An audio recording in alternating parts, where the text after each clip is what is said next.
Tampilannya masuk nggak? Belum? Belum, masih banyak slide gitu. Ini udah ya? Sudah. Oke, temanya adalah tentang celah yang terlupakan, memahami titik lemah psikologis dan juga spiritual dalam pernikahan. Kita awali dengan sebuah quote dari John Gottman. John Gottman ini adalah pakar pernikahan ya, pakar di bidang pernikahan yang banyak meneliti para pasangan pernikahan dan nanti hasil-hasil penelitiannya juga akan kita bahas untuk bisa menjadi gambaran dan penguatan kita dalam berumah tangga. Salah satu quote-nya dia menyampaikan bahwa kualitas dari pernikahan kita itu akan mempengaruhi kualitas hidup kita. Makanya kita disuruh memilih jodoh yang sebaik-baiknya gitu ya, karena jodoh kita, pasangan kita akan mempengaruhi kualitas hidup kita, kualitas kita dalam menjalani hidup. Nah, pada dasarnya jodoh adalah cerminan diri kita juga, begitu ya. Jadi ketika kita mendapati ada kondisi yang tidak ideal dalam relasi kita, dalam pernikahan kita, nah itu menjadi cerminan bahwa ada yang tidak ideal juga di dalam diri kita. Kenapa? Karena jodoh adalah cerminan hati kita, cerminan jiwa kita, cerminan diri kita, cerminan dari perilaku, pola pikir maupun emosional yang tanpa sadar sudah terprogram dalam diri kita.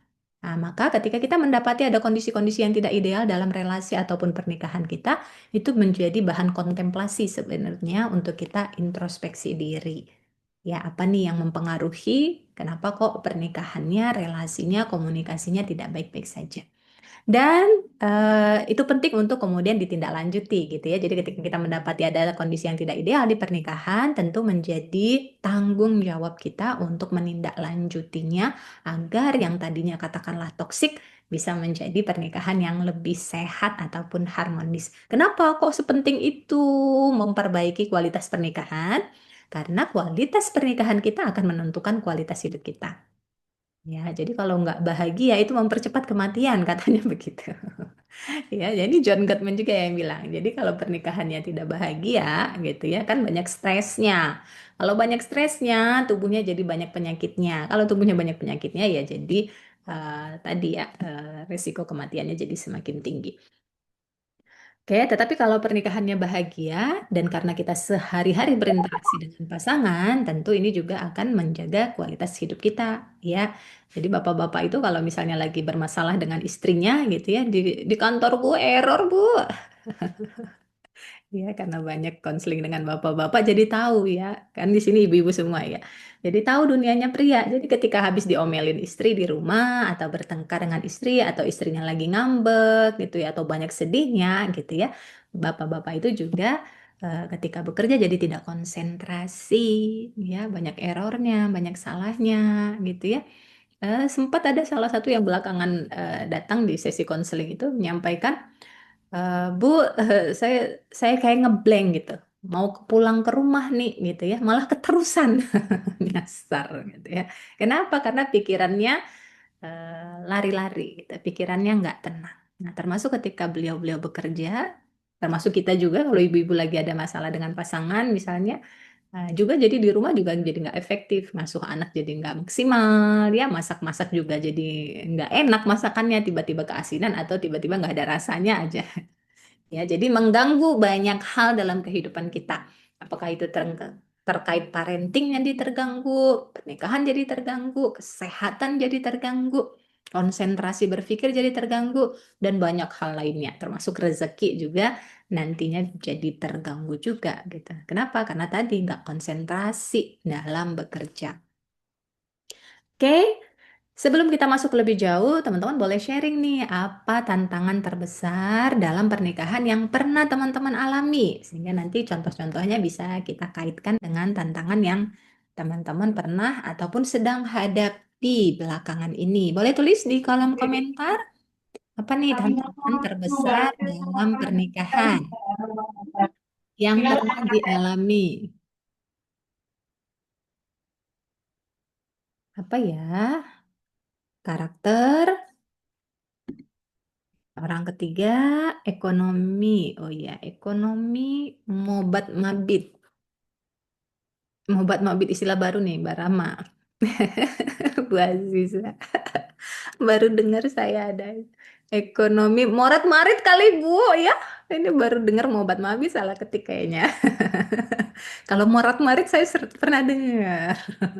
Kalau mobat mabit belum pernah. Baru ini. Suami selingkuh, silent treatment, oke, komunikasi. Suami selingkuh, tantangan terbesar komunikasi dan ketidakpercayaan, trust issue ya, membantu ekonomi keluarga tapi malah diselingkuhi, ya, perbedaan pendapat, merasa paling benar. Tantangan dari keluarga suami mertua, oke, ekonomi wanita lain ya. Ada Bu, membuat mabit, oh ada ya. Saya baru tahu berarti. Suami kurang mau berkembang menghadapi sikap jelek suami yang berulang. Padahal sebelum nikah, apapun bisa dikomunikasikan. Udah iMessage juga. Oke. Diam lebih baik. Lebih dominan dalam berbicara, kadang tidak bisa curhat padahal mau cerita. Ya, jadi seputar komunikasi ya pada umumnya ya. Oke, baik. Jadi kalau kita sudah tahu tantangan terbesar dalam pernikahan yang dialami, ini lebih mudah sebenarnya. Jadi yang sulit itu kalau kita sendiri nggak tahu nih masalahnya di mana. Tapi ketika kita sudah lebih tahu apa yang menjadi masalah ataupun pola yang sering berulang dalam pernikahan, nah itu jadi jauh lebih mudah untuk bisa menyiasatinya. Kalau Bu Ina gagal dalam pernikahan, kadang ada trauma. Oke, ya mau buka hati lagi takut ya Bu ya, takut kalau terjadi pola berulang dan pada umumnya berulang memang ketika kita belum memulihkan. Makanya tadi Bu Ina sempat sampaikan ya saat sesi dengan Mbak Rahma pengen bersih-bersih dulu nih supaya nanti yang datang lebih baik lagi dari sebelumnya dan memberi banyak kenyamanan. Oke, jadi masalah di rumah tangga tentu banyak sekali ya, karena memang derita paling besar sekaligus kebahagiaan paling besar itu berasal dari keluarga. Ya, penderitaan paling besar sekaligus kebahagiaan yang paling besar itu berasal dari keluarga. Jadi masalahnya memang tadi seputar konflik berulang. Nah, ini mudah banget sebenarnya. Kalau konfliknya berulang berarti ada program nih, ada program yang keliru di bawah sadar kita. Ya. Nah, contoh nih kalau tema yang terakhir saya tangani gitu ya. Jadi belum ribut aja dia sudah berpikir, waduh nanti kalau ke mall ini bakalan ribut. Ini suaminya yang bilang begitu tuh. Bu, saya tuh kadang kalau diajak istri ke mall, mau shopping-shopping, udah takut duluan. Karena pasti ada pulang dari mall berantem. Nah, kenapa? Karena istrinya cemburu kan gitu ya, cemburu. Jadi kalau di mall istrinya juga sama, udah pakai program di pikirannya bahwa nanti kalau di mall suami saya akan lirik sana sini gitu, matanya jelalatan. Jadi dia pasti udah ngomel dan ujung-ujungnya pulang dari mall berantem. Nah, jadi si suami juga udah sama nih. Jadi sama. Kita itu nular sama pasangan kita. Jadi ketika istrinya sudah memprogram begitu, tanpa sadar suaminya juga sudah memprogram. Waduh, bakalan ribut nih kalau ke mall. Nah, ini harus disadari. Nah, ini harus disadari. Berarti kita sudah memprogram dalam pikiran kita, dalam bawah sadar kita, bahwa kalau kita ke mall ujung-ujungnya ribut. Termasuk kalau dalam hal komunikasi tadi yang seperti teman-teman komen di kolom komentar. Bahwa kalau saya berkeluh kesah, saya curhat ke pasangan, bakalan ribut. Bahwa kalau saya komplain menyampaikan unek-unek saya ke pasangan, ujung-ujungnya nanti ribut, Bu. Mending diam aja. Itu juga pola berulang. Kenapa polanya berulang? Karena kita udah tanam nih program itu di bawah sadar kita. Nah, jadi tanpa kita sadari, kita sudah memprogram itu. Betul, kata Bu Latifah. Nah, ini yang perlu disadari, teman-teman. Karena kalau tidak kita sadari, ya pasti otomatisnya begitu gitu. Setiap kali ada unek-unek, pengen bilang sih, aduh, tapi nggak jadi deh, kita tunda. Nanti daripada ribut. Tapi jadinya numpuk. Numpuk nih unek-uneknya. Nggak pernah tersampaikan. Begitu tersampaikan, masuk ke pola kedua. Komunikasinya destruktif, merusak. Kamu sih nggak peka. Nah, jadi yang keluar begitu giliran mau bicara, tidak terkendali, malah destruktif. Kamu sih nggak peka, sibuk terus, nggak mengerti kondisi istrinya. Jadi kita akhirnya memilih menunda atau diam daripada ribut. Nah, ini yang sering terjadi. Kenapa? Karena tadi udah terprogram di pikiran bawah sadar kita bahwa kalau kita ngomong kita bakalan ribut, ujung-ujungnya ribut. Dan giliran kita berani ngomong, karena emosinya udah numpuk tuh ya, akhirnya begitu giliran ngomong, ini emosi tidak terkendali gitu. Jadi akhirnya pola komunikasinya jadi merusak, menyerang, merendahkan, mengkritik. Jadi pola-pola yang merusak hubungan itu sendiri. Dan jelas kalau pola komunikasinya destruktif, ya jelas akan bertengkar. Hmm. Jelas akan bertengkar. Namanya bahasa kita aja udah mengkritik, menyerang, merendahkan. Jelas pasangan kita nggak nyaman dan akan serang balik pada umumnya. Kemudian perbedaan attachment style. Ya, ini juga jadi masalah. Apa tuh merasa tidak dicintai, merasa tidak didengarkan, merasa dihianati, merasa diabaikan, didiamkan, silent treatment tadi ya.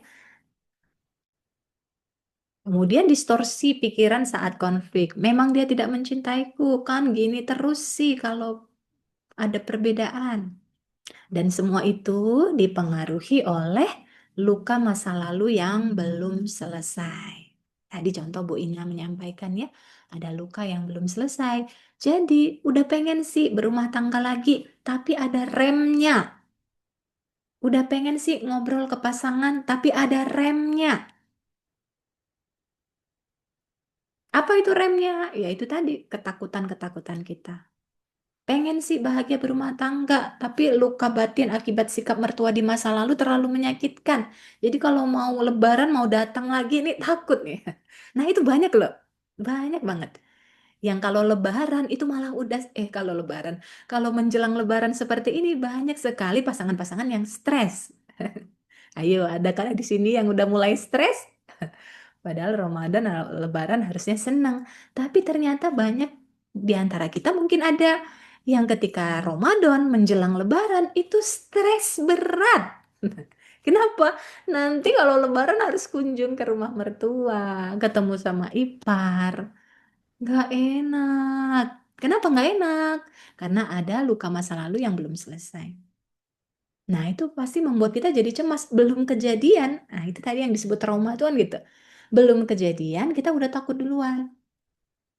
Ya kan kita belum ketemu nih, belum lebaran, belum saling berkunjung dengan mertua, belum berkunjung dengan ipar, tapi deg-degannya udah mulai. Nah, itu resah banget, pasti nggak enak banget. Ya. Nah, ini pola yang kita perlu kenali supaya benar-benar hati kita itu damai. Di bulan Ramadan, berlebaran bisa benar-benar plong, lepas dari celah-celah yang tanpa kita sadari ternyata ngerem. Ngerem tuh maksudnya apa sih? Kita maunya happy, ibarat kendaraan ya, dia mau maju ke tujuan, tapi remnya belum dilepas. Jadi digas sekencang apapun, ya rusak malahan kendaraannya, nggak maju-maju. Tadi kita pengen sih berkunjung, bersilaturahmi, ngobrol dengan pasangan, tapi ada remnya, berupa rasa takut akan pertengkaran, takut sakit hati lagi kalau ketemu. Takut ditolak, takut dibantah. Ini yang disebut rem. Pengen sih ngajak ngobrol suami, tapi males nanti didiemin. Dia silent treatment, atau dia mengabaikan, atau dia menyerang, atau dia malah lebih banyak curhatnya tadi kan gitu ya. Nah ini yang perlu kita kenali rem apa sih yang ada dalam diri kita ya.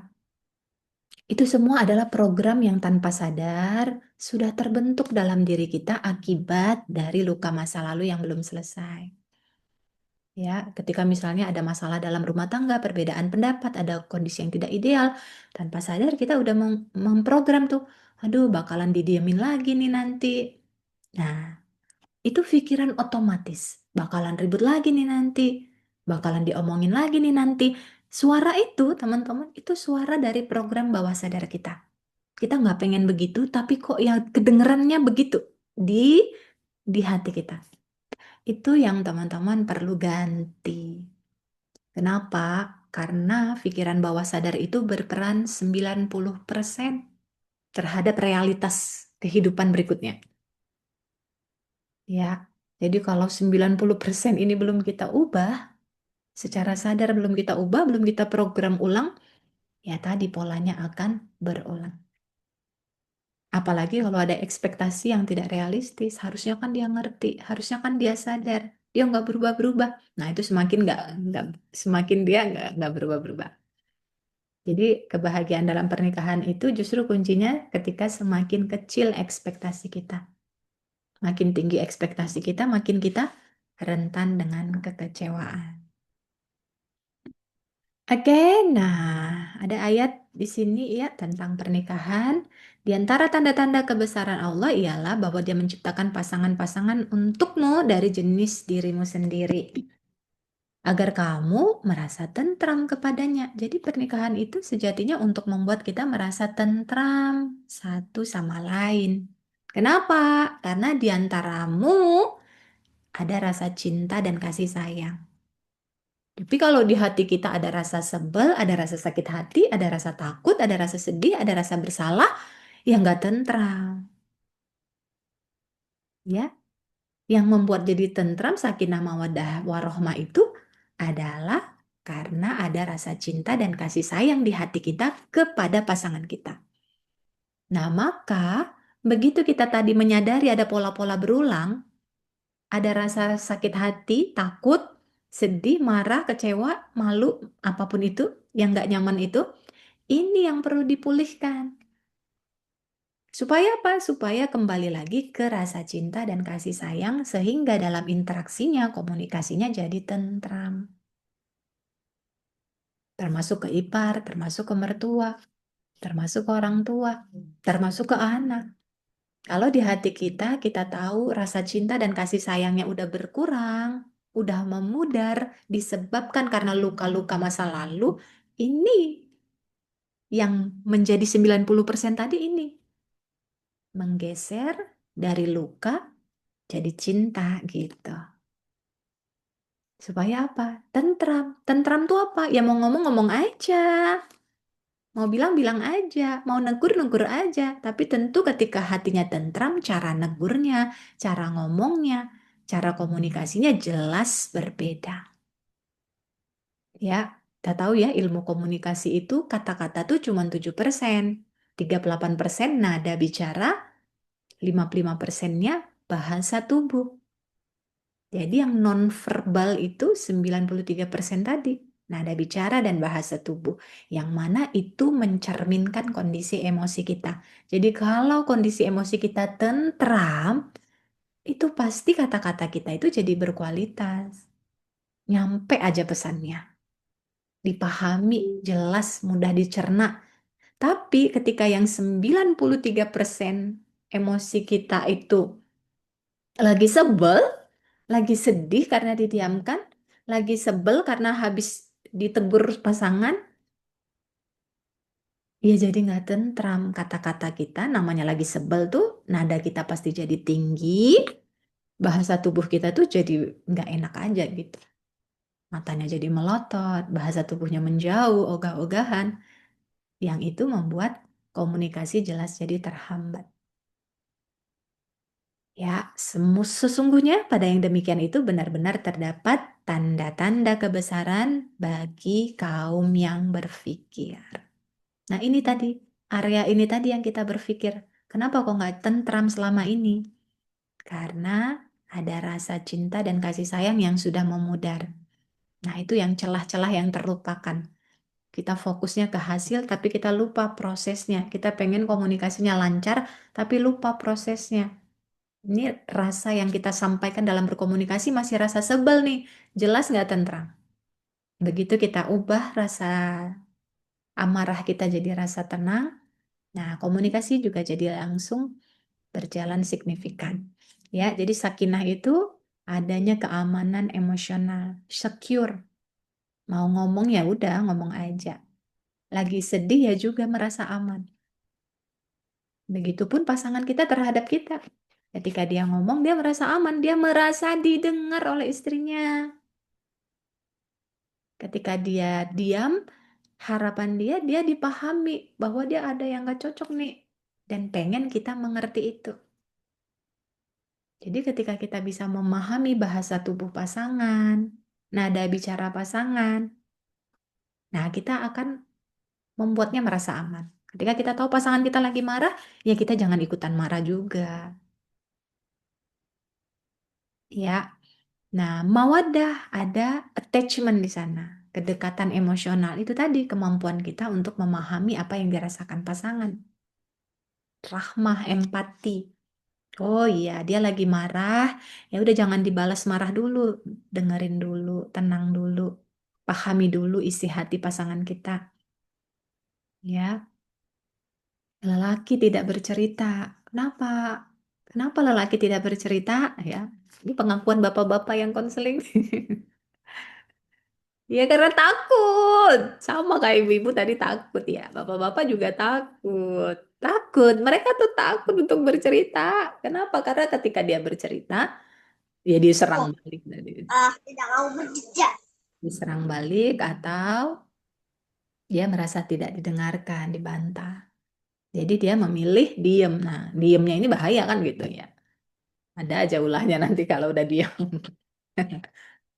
Nah, maka jangan biarkan pasangan kita diam lama-lama ya. Nah, jadi harus cepat dirangkul kembali hatinya, disentuh kembali hatinya supaya dia kembali merasa merasa aman.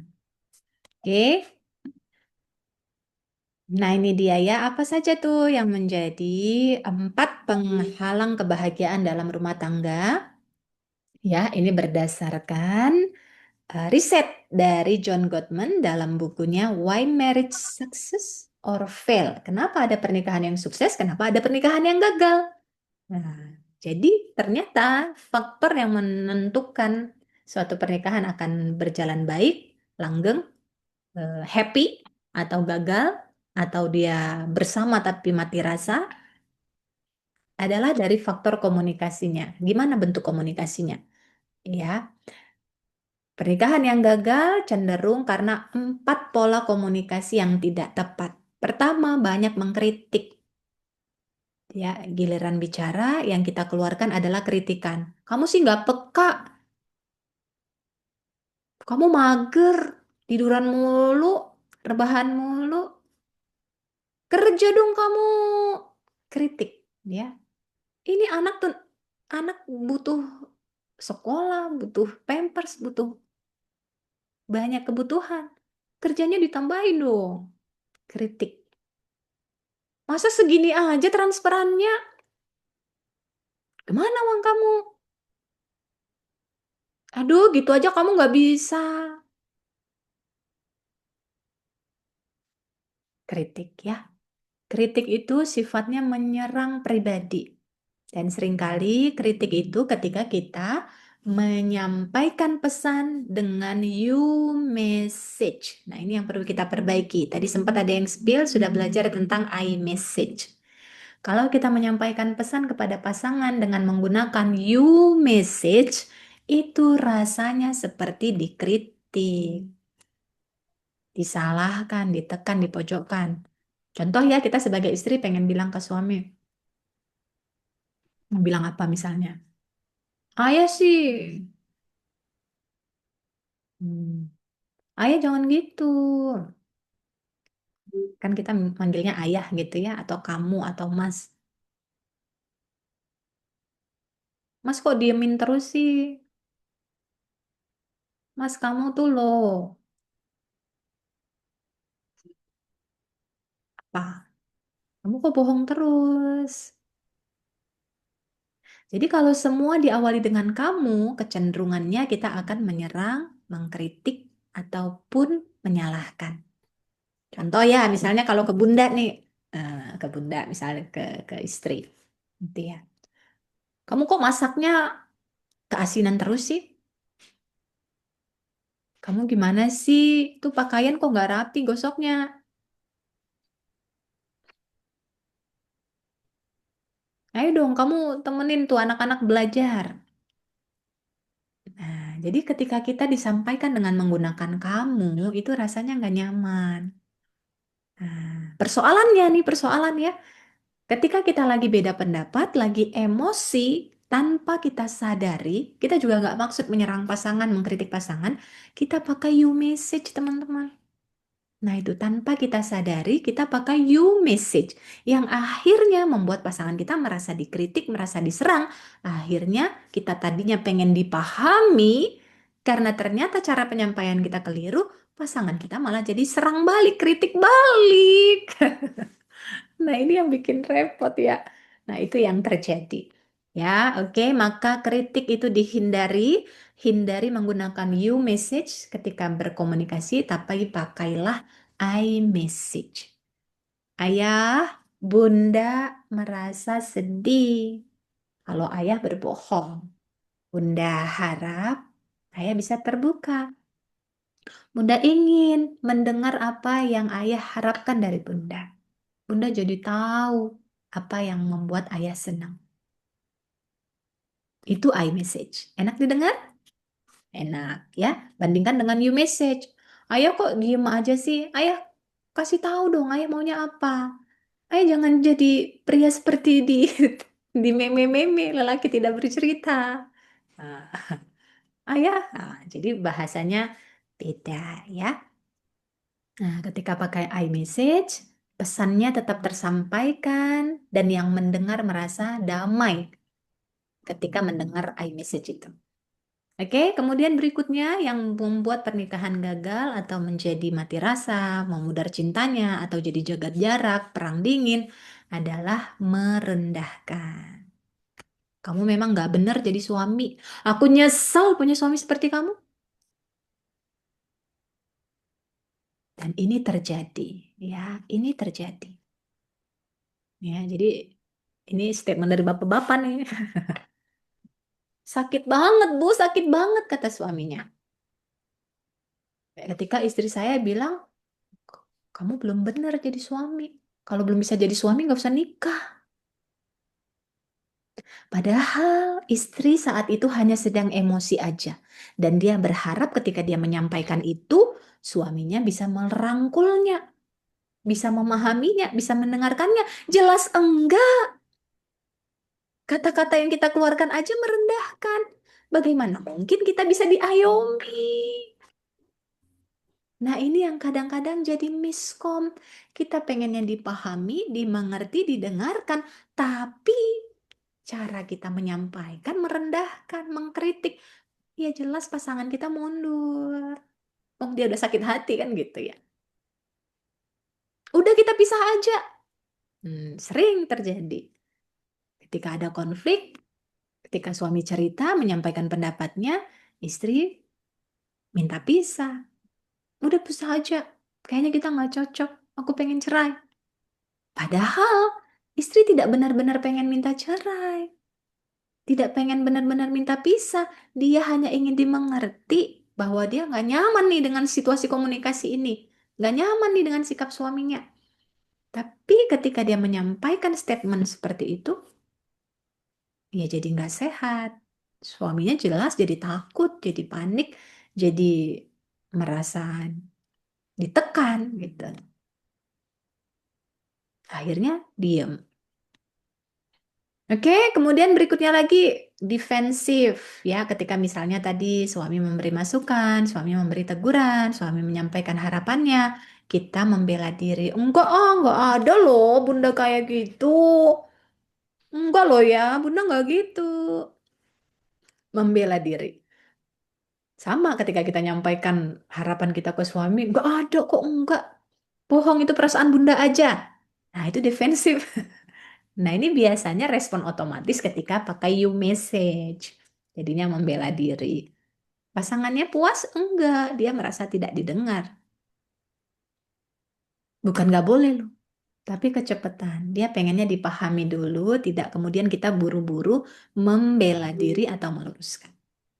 Dan yang paling berbahaya, teman-teman, adalah pola komunikasi stonewalling atau menghindar atau disebut dengan silent treatment atau disebut dengan diam seribu bahasa.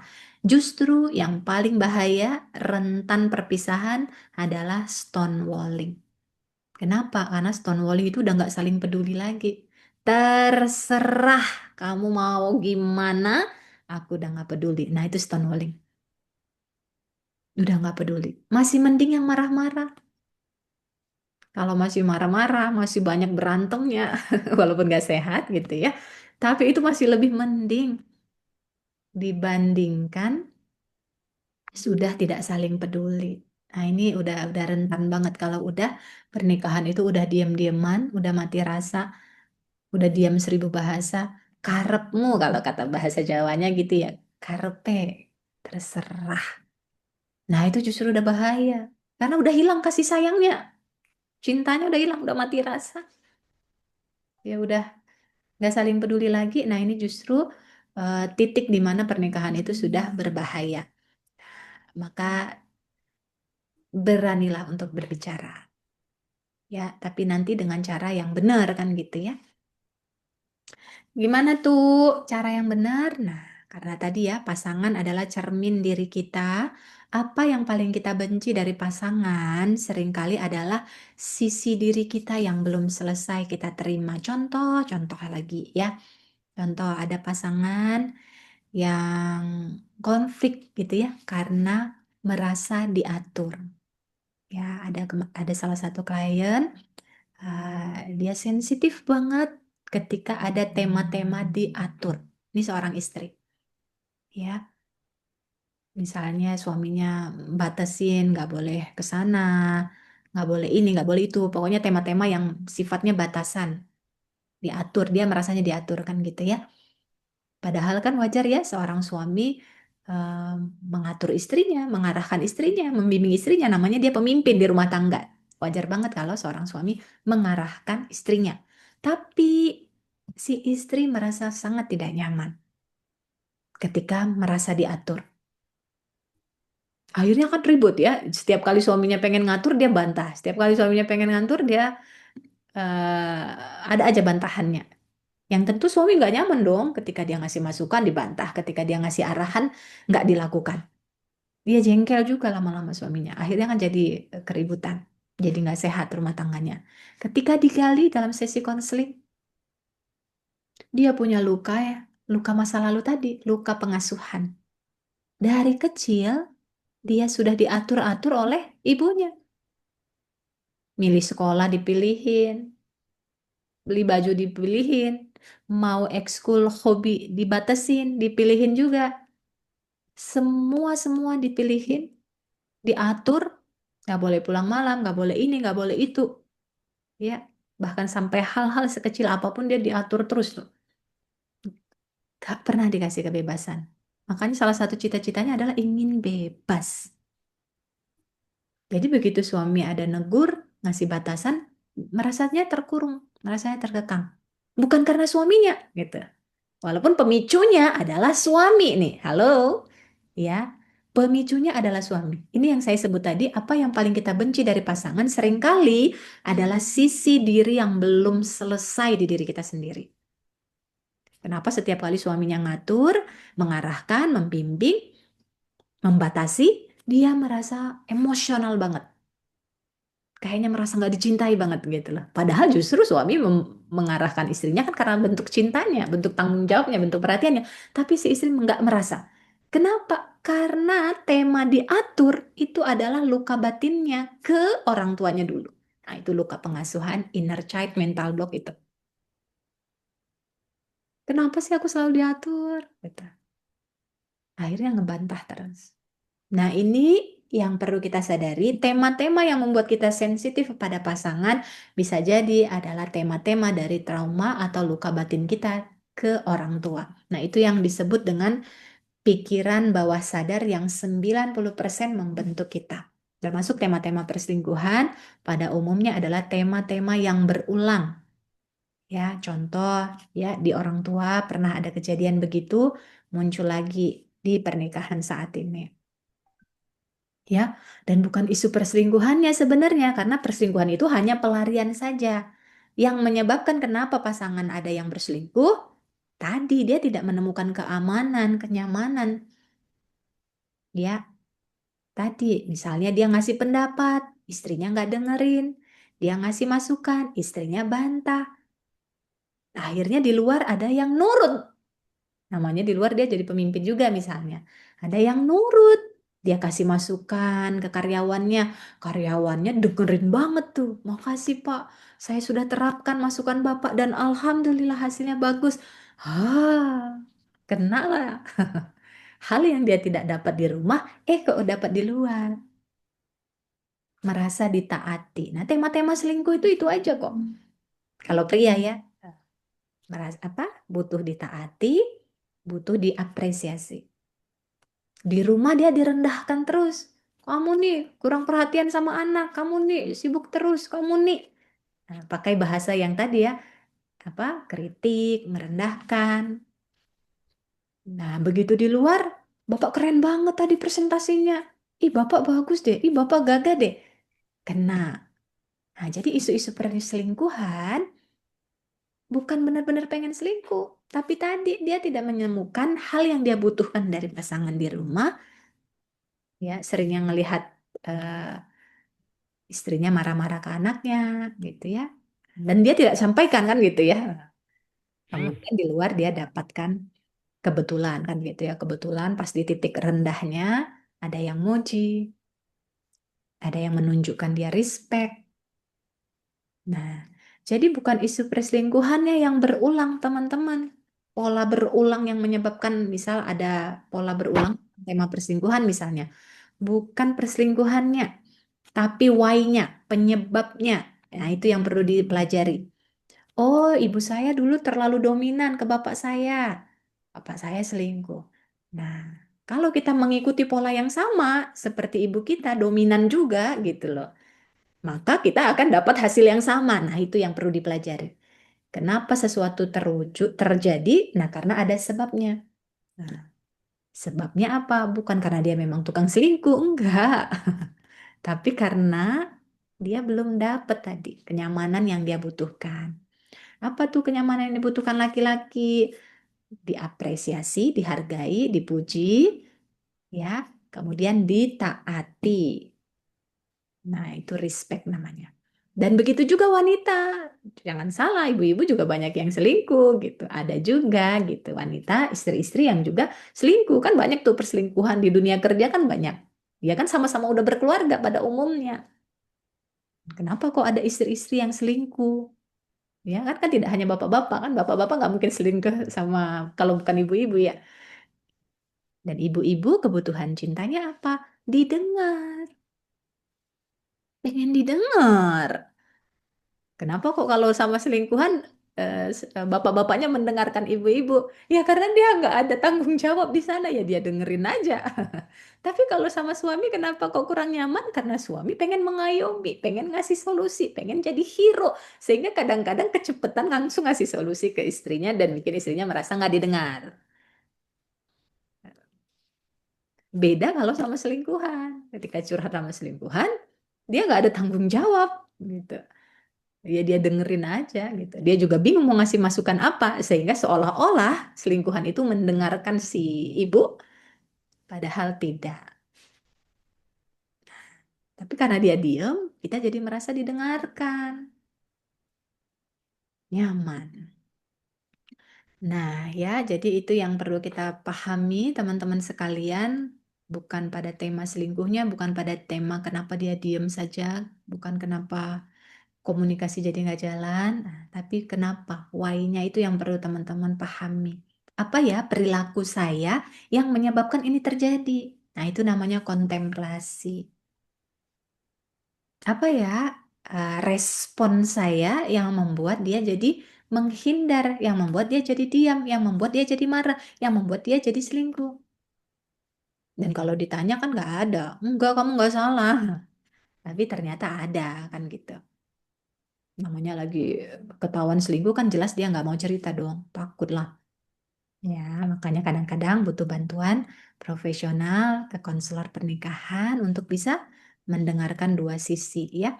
Oke, dan teman-teman sekalian fokusnya pada kendali diri ya, bukan yang di luar kendali.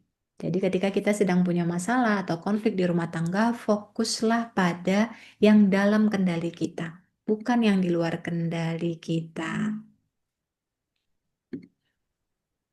Termasuk ketika pasangan selingkuh, poinnya bukan salahnya kita gitu. Jadi tidak mencari siapa yang salah, Bunda Fani, ya, karena dua-dua apa? Karena pasti yang selingkuh jelas salah gitu loh.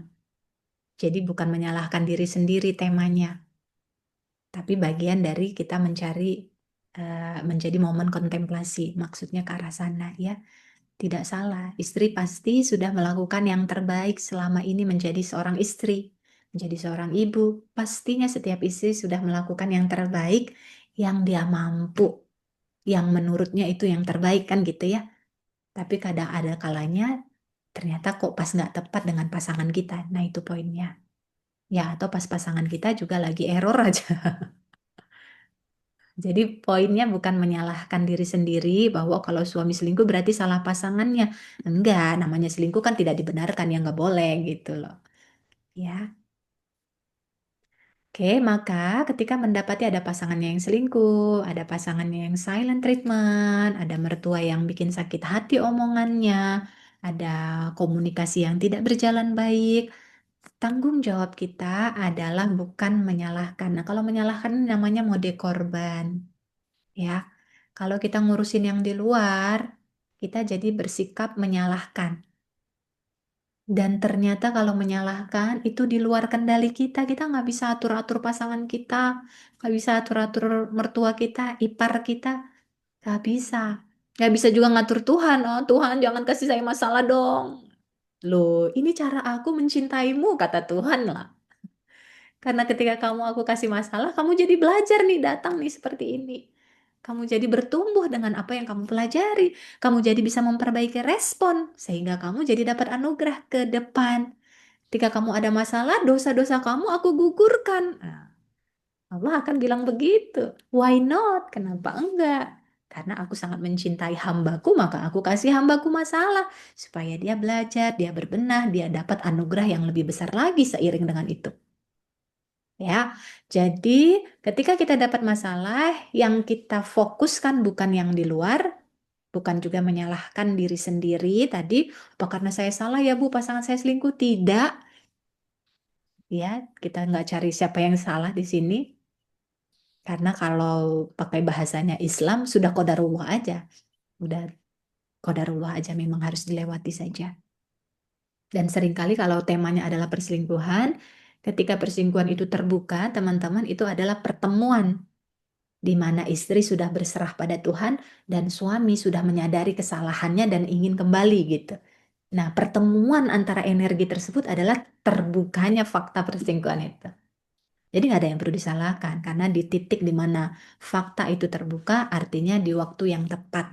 Di mana Allah merasa masing-masing dari kita siap untuk mendapatkan fakta tersebut. Ya, jadi ketika itu terbuka, lakukan fokus kendali diri. Nah, jadi fokus ke dalam, bukan keluar. Karena kalau keluar itu lelah, ya Allah lelah. Capek kan pengen ngubah-ngubah pasangan? Ya, capek kan? Jangan bohong dong Papa. Ayo dong terbuka. Bicara dari hati ke hati. Capek. Karena pasangan di luar kendali kita.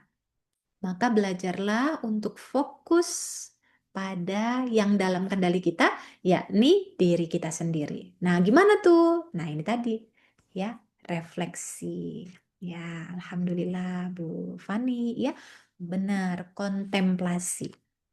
Ya, jadi fokusnya ke dalam, refleksi apa yang bisa saya pelajari dari diri saya dari kejadian ini. Ya, mungkin kita kadang terlalu sibuk ngurusin anak, suami kurang perhatian. Ya kan? Atau kita tadi merasanya baik-baik saja, ternyata nggak baik-baik saja, gitu lah. Nah, jadi Allah pengen hangatkan kembali, biasanya pengen dihangatkan kembali rumah tangganya dengan adanya masalah. Ya, jadi bukan tanda Allah murka masalah itu, justru tanda Allah lagi sayang-sayangnya, ya. Jadi pernah tuh Nabi Musa tuh ditanya, ya Allah, aku pengen ketemu kamu, ketemu engkau ya Allah, kata Nabi Musa. Wah, gak mungkin kamu bisa ketemu saya kan gitu ya. Hancur babak belur nanti. Maka Allah bilang ke Nabi Musa, kalau kamu pengen menemui aku, temui Temui aku pada orang-orang yang sedang sempit hatinya, yang sedang ada masalah. Jadi kalau kita saat ini lagi ada masalah, lagi ada beban pikiran, lagi ada konflik keluarga, konflik dengan pasangan, lagi nggak baik-baik saja, justru kita tuh lagi dideketin Allah gitu lah. Lagi disayang Allah, ya. Oke, nah makanya nanti ketika kita dapat di kondisi-kondisi seperti itu di diri kita atau di rumah tangga, fokusnya adalah ke dalam, yaitu refleksi dan tanggung jawab pribadi. Tanggung jawab pribadi itu maksudnya adalah fokus pada apa yang bisa kita kendalikan, yaitu pola pikir kita, bagaimana kita menilai pasangan kita. Oh, pasanganku, pasangan yang terbuka, mau mengakui kesalahannya, apalagi bisa diandalkan. Ya kan, carilah nih melatih pikiran untuk berfokus pada yang disukai, yang disenangi dari pasangannya. Contoh misalnya ketika sesi refleksi itu ya, apa yang ibu syukuri dari suami ibu, di luar dia selingkuh misalnya, di luar dia suka silent treatment, apa yang ibu sukai dari pasangan ibu, yang membuat ibu merasa bersyukur, yang membuat ibu masih bertahan sampai sejauh ini, yang membuat ibu merasa beruntung. Itu yang dicari, dituliskan, dirasakan. Oh, pada umumnya ibu-ibu menjawab, dia bertanggung jawab. Bu, suami saya itu suami yang paling bertanggung jawab. Dia bekerja keras, dia sayang sama keluarga saya loh, Bu. Tidak hanya keluarganya saja yang dia biayai. Keluarga saya, adik saya, orang tua saya dibiayai juga, dinafkahi juga, diperhatikan juga. Cuman ini, Bu, ini selingkuhnya ini ya, genitnya ini ya. Nah, jadi perhatian kita nah, mulai digeser area yang menjadi keunggulan ataupun kelebihan pasangan. Dan itu yang kemudian nanti diperbanyak apresiasinya. Kan tadi ya, hubungan yang sehat, hubungan yang rusak tadi ya, kita udah dengar tadi, yang empat hal tadi, suka mengkritik, defense, membela diri, merendahkan, dan juga tadi diam saja. Nah, itu hubungan yang merusak, komunikasi yang rusak.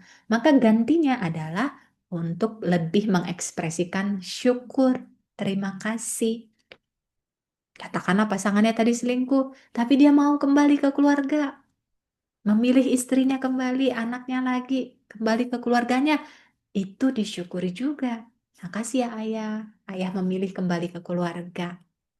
Meskipun mungkin si bapak masih proses untuk melupakan idaman lainnya gitu ya. Nah, itu diterapi lagi ya. Bapak, apa yang masih ganjel, Pak? Masih susah ngelupakan, Bu. Ah, kata bapak-bapak gitu. Namanya dia lagi menemukan kenyamanan. Nah, itu yang kemudian dibantu oleh profesional di sesi konseling untuk ngerilis, ya.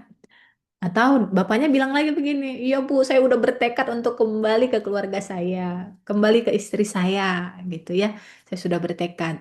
Tapi istri saya ngungkit-ngungkit terus Bu, gitu. Membuat saya jadi sedih, membuat saya jadi menyesal, membuat saya jadi nggak enak hati lagi, nggak nyaman lagi, gitu. Nah, nah itu diluruskan lagi. Jadi memang dua-duanya perlu saling berubah. Nanti kalau kita marahin juga suami, gara-gara kamu nih, makanya saya ungkit-ungkit berarti kan saya belum pulih gara-gara kamu. Nah, balik-balik lagi tuh membela diri defense lagi. Misal suaminya udah bilang, ayo dong sayang, aku sudah kembali kepadamu, jangan diungkit-ungkit lagi. Terus kita defense, nah, defensif tadi kan membela diri. Ini aku ungkit-ungkit ini ya gara-gara kamu, Mas. Dasar kamu, ah, kritik lagi. Jadi ketika sebenarnya lelaki itu sudah bercerita, sebenarnya bapak-bapak itu sudah bercerita, tidak sepenuhnya lelaki tidak bercerita.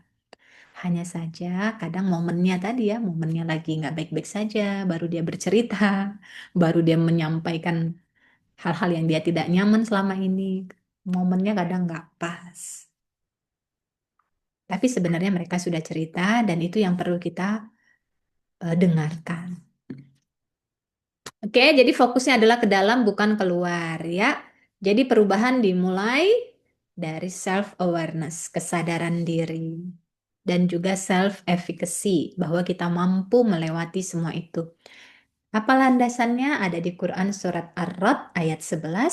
Sesungguhnya Allah tidak akan mengubah keadaan kamu kalau kamu nggak mengubah apa yang ada pada dirimu terlebih dahulu. Ya, Allah tidak akan ubah nasib kita kalau kita nggak ubah apa yang ada pada diri kita terlebih dahulu. Apa tuh yang perlu dirubah? Emosi kita. Kalau masih ada luka, pulihkan sehingga kembali ke tentram tadi, cinta dan kasih sayang. Seperti ayat yang kita bahas di awal tadi. Ini yang kita pulihkan karena kondisi hati itu 90% mempengaruhi hasil. Jadi kalau kita lagi sakit hati, lagi marah, lagi takut, lagi sedih, jangan lama-lama.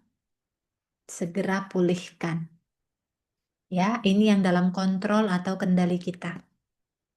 Oke, kemudian ubah pola pikir, mindset.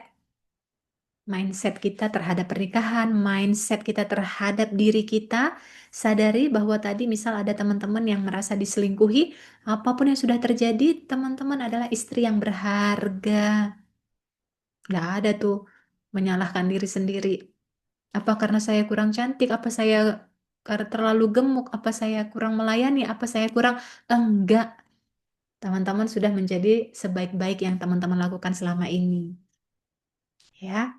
Nah, itu diubah mindsetnya bahwa saya berharga, dia aja yang lagi salah.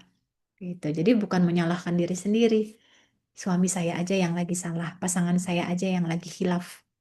Kami aja yang lagi diuji. Tanda Allah pengen mengangkat derajat kami. Nah, itu mindset, ya. Allah tahu saya mampu melewati ini, itu mindset. Prasangka yang perlu ditanam. Allah lagi angkat derajat saya. Allah angkat derajat keluarga saya.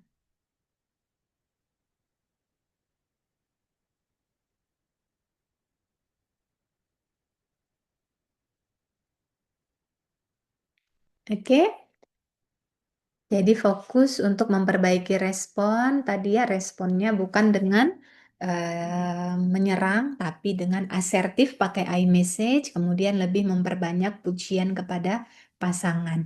Dan selanjutnya adalah teman-teman mempraktekkan healing, ya, kenali, sadari apa emosi yang paling sering muncul pada saat konflik, kemudian diubah penilaiannya, pemikirannya, ya.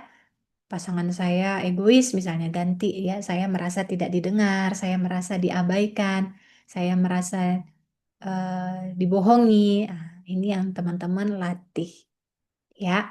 Jadi fokusnya pada kendali diri dan yang paling penting adalah mengkondisikan hati teman-teman karena kunci dari sakinah itu adalah merasa tenang, merasa cinta, merasa penuh kasih sayang.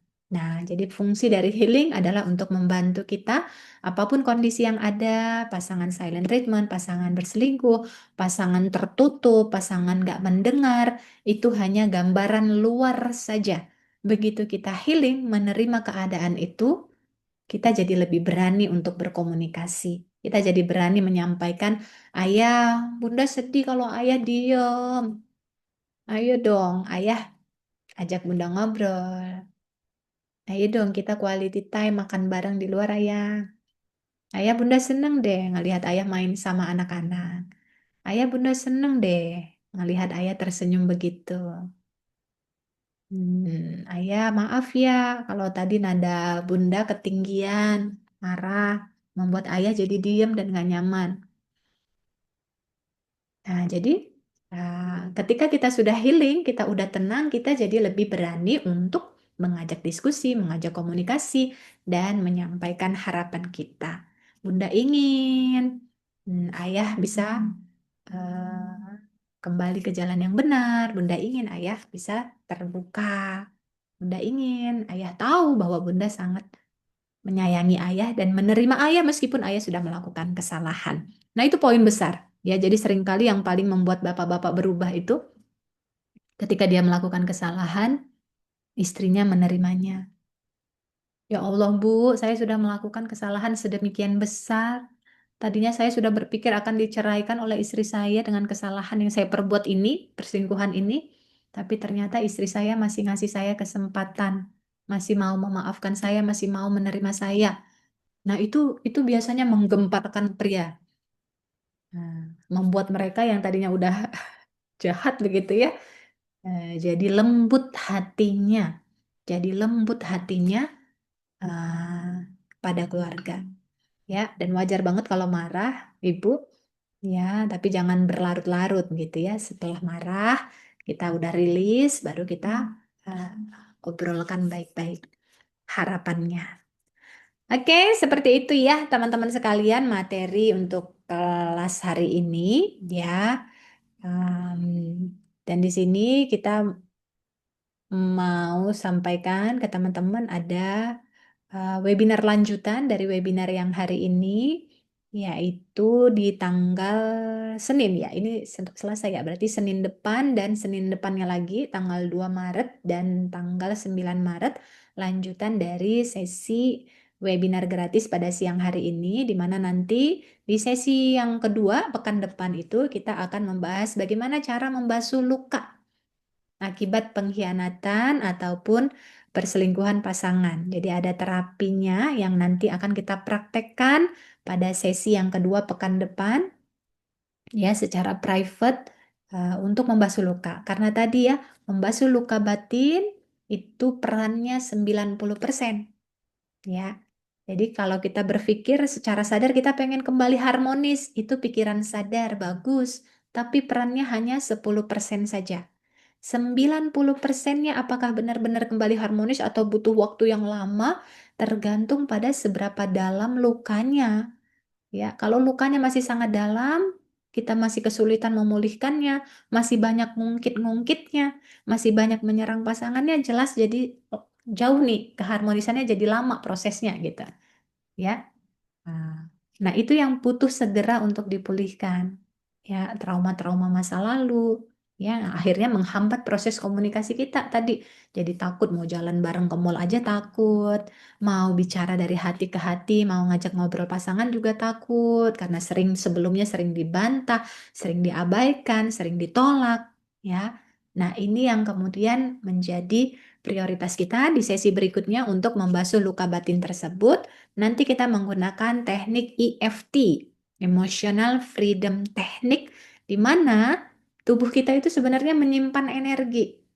Ya, tubuh kita itu menyimpan energi. Jadi saat kita marah, saat kita sakit hati, saat kita ketakutan gitu ya, trauma itu kan nggak enak di badan gitu. Nah, nanti kita akan pulihkan kembali energi yang ada di dalam tubuh kita dengan menggunakan teknik EFT, Emotional Freedom Technique. Ya, jadi memberikan ketukan pada area tubuh tertentu untuk menyelaraskan kembali energi dalam diri kita. Ya, kemudian nanti ada healing sessionnya juga. Kita akan pahami akar konflik termasuk menggali inner child dalam diri teman-teman.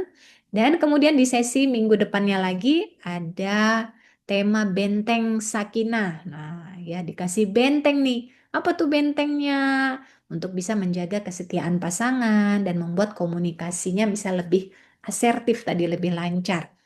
Ya, jadi Benteng Sakinah nanti kita akan belajar tentang mengenali love language. Karena love language, bahasa atau kebutuhan cinta pasangan itu beda. Kebutuhan istri berbeda dari suami. Makanya kan ada juga istri yang selingkuh, ada juga suami yang selingkuh. Kenapa? Karena tadi ada kebutuhan yang tidak terpenuhi. Dan kadang-kadang mereka juga tidak sadar. Makanya kadang ibu-ibu kan bingung ya. Terus kamu maunya apa sih, Pak? Gitu kan nanya ke suaminya. Kamu tuh pengennya apa? Aku kurangnya apa? Bapak-bapak akan sulit menjawab gitu. Kenapa? Karena mereka sendiri kadang tidak menyadari bahasa cintanya. Nah, ya, karena kita sudah sering ya menangani banyak pasangan, klien-klien di konseling pernikahan, secara umum jadi dapat nih apa sih yang jadi kebutuhan pria, apa sih yang jadi kebutuhan dominan pada seorang istri, seorang wanita. Nah, itu nanti yang kita diskusikan di sesi pekan depan ya dan pekan depannya lagi di Benteng Sakinah dan juga teknik-teknik spiritual yang bisa diandalkan untuk memperkuat ketangguhan kita dalam melewati fase-fase perbaikan dalam rumah tangga. Karena prinsipnya nggak ada rumah tangga yang bebas konflik itu nggak ada, ya. Karena intinya bukan konfliknya, karena semua rumah tangga itu ada konfliknya. Apakah temanya perselingkuhan, temanya mertua, temanya silent treatment, temanya komunikasinya destruktif tadi, itu luarnya saja. Nah, ya, 10% saja tuh makna dari yang disebut dengan konflik itu 10% saja. 90%-nya adalah respon. respon kita terhadap masalah tersebut. Bagaimana cara kita meresponnya? Ketika kita diuji, respon kita gimana? Kalau respon kita pakai 4 perkara yang menyebabkan perpisahan tadi, kerusakan rumah tangga tadi, kalau responnya destruktif, mengkritik, merendahkan, membela diri, mendiamkan, nah jelas adanya masalah, adanya konflik jadi tambah parah. Tapi kalau nanti kita belajar strategi komunikasi empatik, ya, yang membuat kalaupun ada masalah, ada konflik, karena respon kita sudah konstruktif, kalau tadi destruktif, responnya sudah konstruktif, maka masalah ini bisa berubah jadi anugerah. Nah, ini nanti yang akan kita latih, kita pelajari di session berikutnya, teman-teman. Kita mulai di tanggal 2 Senin depan, tanggal 2 Maret, dan juga tanggal 9 Maret, jamnya sama, jam 13.30 sampai dengan selesai. Biayanya kalau normal 299.000, khusus hari ini, kalau teman-teman mendaftar siang ini, teman-teman bisa dapat 2 session tersebut senilai 150.000 saja. Ya, dan daftarnya itu teman-teman sudah bisa daftar sekarang. Di kolom komentar Mbak Rahma sudah menuliskan ya kontak pendaftarannya, bisa langsung booking ya karena kita batasi jumlah pesertanya agar lebih private dan teman-teman nanti bisa lebih leluasa untuk bertanya termasuk untuk praktek dan sharing. Teman-teman bisa segera daftar ke Mbak Rahma di 0896 4404 2978. Ya, jadi boleh dicatat atau boleh langsung sekarang di WA ke Mbak Rahma di nomor 0896 4404 2978. Oke, dan sebagai penutup dari webinar kita siang hari ini, ada sebuah kutipan dari buku Heidi Pride. Ya, bukunya This is Me Letting You Go. Ya, jadi bagus banget bukunya ini. This is Me Letting You Go. Ini aku yang mengizinkan kamu untuk pulih. Jadi, sudahkah teman-teman mengizinkan dirinya untuk pulih dari semua luka ataupun konflik yang pernah ada di rumah tangga ataupun kehidupannya? Pada akhirnya akan ada seseorang yang bisa menghargai keanehan ataupun kekuranganmu. Tetapi saat ini hanya ada dirimu yang bisa memahami dan menghargai itu. Dan itu tidak apa-apa. Ya, itu tidak apa-apa. Ya, jadi tadi ini mengajarkan kita untuk kembali ke dalam fokus pada yang dalam kendali kita, yaitu diri kita sendiri. Jadi setiap orang pasti punya kekurangan, keterbatasan, kondisi yang nggak ideal di hidupnya dan itu nggak mengubah value diri kita karena sejatinya diri kita tetaplah berharga.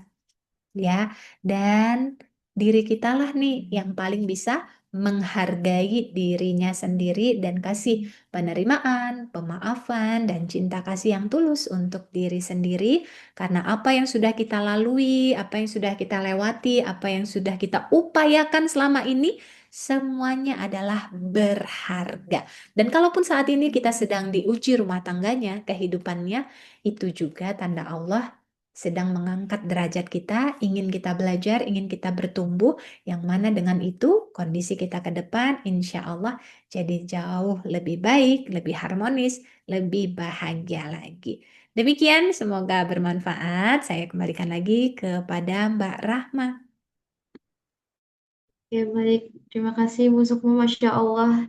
Masya Allah sekali ya teman-teman, materinya sangat bisa dibilang daging semua gitu ya. Mungkin teman-teman tadi mau nyatet apa, wah ternyata semuanya harus dicatat gitu ya. Masya Allah sekali. Tadi juga Ibu sudah mention ya beberapa, tadi ada masalah dalam rumah tangga, ada konflik berulang, kemudian pola komunikasi yang destruktif gitu. Dan masih banyak lagi, kemudian ada tantangan dalam pernikahan tadi ya. Kemudian juga tadi yang perlu kita ingat gitu ya, yang benar-benar bikin saya ngena gitu ya. Karena saya kan belum menikah, jadi ini menjadi poin penting bagi saya juga bahwa pasangan adalah cerminan diri. Nah, mungkin bagi teman-teman yang belum menikah bisa ini memperbaiki diri karena jodoh kita nanti adalah ya apa yang kita lakukan gitu ya. bagaimana sebagaimana diri kita ini gitu. Jadi kayak apa yang paling kita benci itu dari pasangan itu seringkali sebenarnya itu sisi diri kita sendiri yang mungkin belum selesai kita terima gitu. Nah, itu sangat penting sekali teman-teman. Oke, terus juga tadi ya, mumpung di bulan Ramadan ini teman-teman, bagaimana yang seperti yang kita tahu bahwa Ramadan ini tuh adalah bulan yang mungkin penuh perbaikan gitu ya, penuh perbaikan diri dan sebagainya.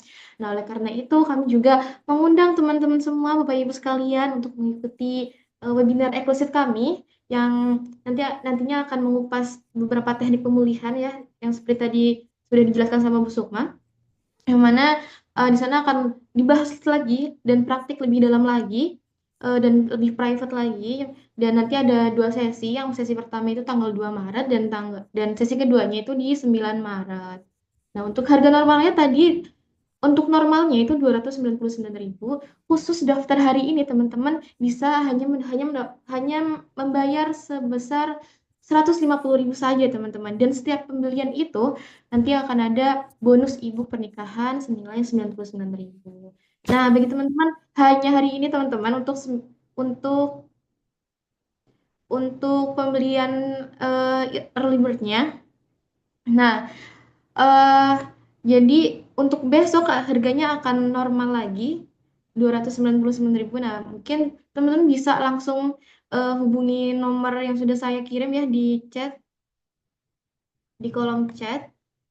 Nah, itu bisa tadi sudah ada beberapa yang ngechat saya, Ibu. Alhamdulillah sudah ada ini ya aksi lebih untuk bisa memperbaiki hubungan lebih baik lagi gitu ya. Insya Allah. Oke, bisa jadi teman-teman untuk Lebaran nanti gitu ya, Lebaran bulan ini, tahun ini, mungkin yang menjadi hadiah itu bukan hanya sekedar baju baru gitu ya, tapi juga kita bisa mendapatkan momen kemenangan yang sesungguhnya gitu, menang melawan ego diri, menang bisa kembali hangat dengan pasangan dan keluarga gitu ya. Mungkin itu menjadi hadiah terbaik di tahun ini. Mungkin informasinya sudah saya kirim. Silakan teman-teman hubungi saya untuk informasi pendaftaran. Oke, baik. Karena waktu juga sudah hampir ini ya sudah menunjukkan waktu 2:30. eh saya ingin em, bertanya nih, apa aja yang telah teman-teman dapatkan gitu ya, atau mungkin testimoni apa sih yang teman-teman rasakan itu, mendapatkan pencerahan apa saja dari sesi ini gitu. Mungkin bisa raise hand bagi teman-teman yang ingin menyampaikan sesuatu mengenai webinar siang hari ini.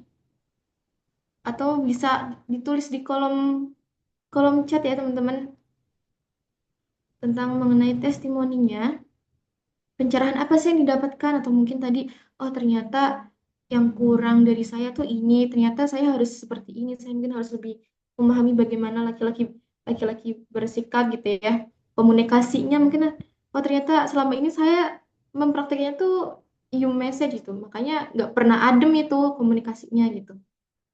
Dan sekarang jadi tahu nih, oh ternyata komunikasi yang baik ternyata yang pakai iMessage dan sebagainya. Oke, ada teman-teman yang ingin menyampaikan,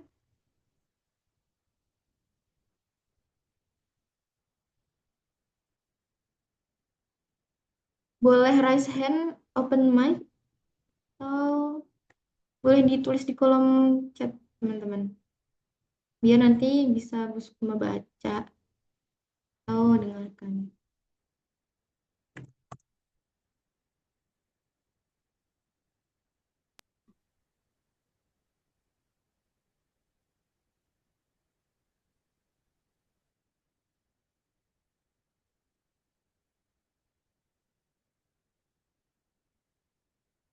Oke,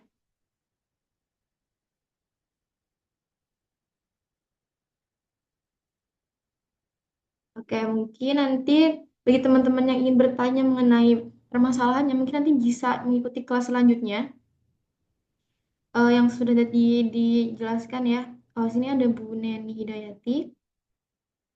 Alhamdulillah setelah mengikuti webinar ini saya jadi tahu bahwa jangan terlalu mengkritik pasangan dan sekarang saya juga jadi tahu kalau lagi ada masalah jangan diam-diaman, oke, jangan silent treatment gitu ya. Betul sekali Ibu Neni. Alhamdulillah Ibu Neni sudah mendapatkan pencerahan bahwa jangan terlalu mengkritik ya ke suami, terus juga eh, jangan silent treatment, tapi segalanya harus dikomunikasi. Insya Allah, barakallah buat Ibu Neni yang sudah mendapatkan kesadaran itu. Semoga kedepannya juga lebih baik lagi ya dan lebih harmonis lagi. Dari Bu Ina Marlina, ilmu yang saya dapat hari ini, saya jadi mengetahui untuk respon ke laki-laki ingin dipuji, diapresiasi, dan lainnya. Respon ke perempuan ingin didengar. Benar sekali, ini berkaitan juga dengan bahasa cinta laki-laki dan perempuan yang didominasi di bagian bagian tertentu gitu.